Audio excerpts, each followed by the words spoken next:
যথেষ্ট উদ্বেগ উৎকণ্ঠার মধ্যে পড়ে গেলাম। খবরটা হচ্ছে এই, হাদিকে বিদেশে নেওয়ার প্রস্তুতি। অর্থটা কি? তার এমন ক্রিটিক্যাল অবস্থা, গত 2-3 দিন থেকে ক্রিটিক্যাল অবস্থার মধ্যে আছে। তার মাথার মধ্যে, ব্রেনের মধ্যে গুলি ঢুকেছে, সেটা অপসারণ করা হয়েছে বলা হচ্ছে। তাহলে কি আসলে অপসারণ সত্ত্বেও তার পরিস্থিতিটা ভালো না? এখন ডাক্তারি অনেক হিসাব নিকাশ আছে, জটিল চিকিৎসা।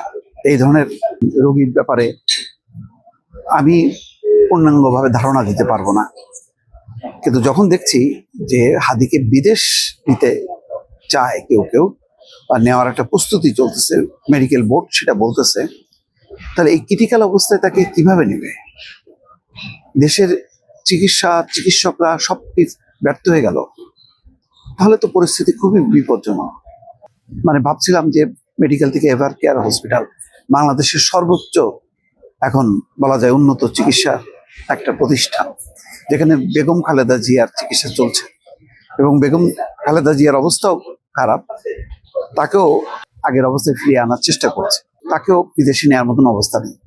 এর মধ্যে হাদির এই অবস্থা।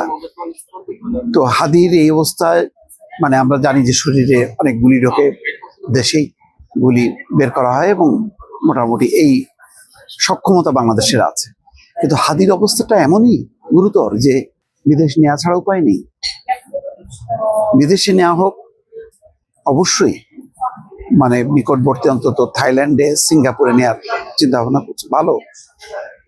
কিন্তু আমার প্রশ্ন হলো, সেই পর্যন্ত নেওয়া যাবে তো?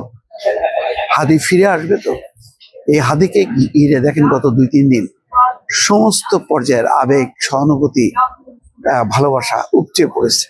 মানুষের সাংঘাতিক হৃদয়কে নাড়া দিয়েছে এই ঘটনাটা। সবার দোয়া হাদি ফিরে আসে। এবং যখন দেখা গেল যে হাদির অবস্থা ক্রিটিক্যাল এবং অপরিবর্তিত আছে, তো হাদির যে বয়স, তাতে আস্তে আস্তে ফিরে আসার কথা। কিন্তু এখন মনে হচ্ছে যে না, সম্ভবত আসলে তেমনটা না, যথেষ্ট জটিল অবস্থায়। চিকিৎসকরা বলছেন হাদিকে বিদেশ নেওয়ার বিষয়টি পুরোপুরি নির্ভর করছে 2টি বিষয়ের উপর। এক, বিদেশে কোন হাসপাতালে তার কোনো কেস গ্রহণ করবে কিনা তার এই পরিস্থিতিতে। 2, রোগীকে নিরাপদে বিদেশে নেওয়ার মতো শারীরিক স্থিতিশীল স্টেবল আছে কিনা। বেগম খালেদা জিয়ার ক্ষেত্রে যেটা হয়েছে, স্টেবল নেই, সুতরাং তাকে নেওয়া যায়নি। এই 2টি বিষয় নিশ্চিত হওয়া গেলে পরবর্তী সিদ্ধান্ত নেওয়া হবে। চিকিৎসকদের ভাষ্য, হাদির শারীরিক অবস্থা এখনো কোনো ইতিবাচক পরিবর্তন দেখা যায়নি। পরিস্থিতি আগের মতোই অত্যন্ত আশঙ্কাজনক হলেও অপরিবর্তিত আছে। তার মানে হাদি ভালো নেই, এবং হাদির অবস্থা ক্রিটিক্যাল। পরিস্থিতি যেহেতু একেবারে চিকিৎসকদের নিয়ন্ত্রণের বাইরে রয়েছে, সেই কারণে বাংলাদেশের এই চিকিৎসকরা ভাবছেন যে হাদিকে বিদেশে নেওয়া হোক, আরো উন্নত যদি কোনো চিকিৎসা থাকে। এখন এই রোগীর এই অবস্থা দেখে বিদেশের কোন হাসপাতাল রাজি হবে, তার উপর নির্ভর করছে হাদিকে বিদেশে পাঠানোর বিষয়।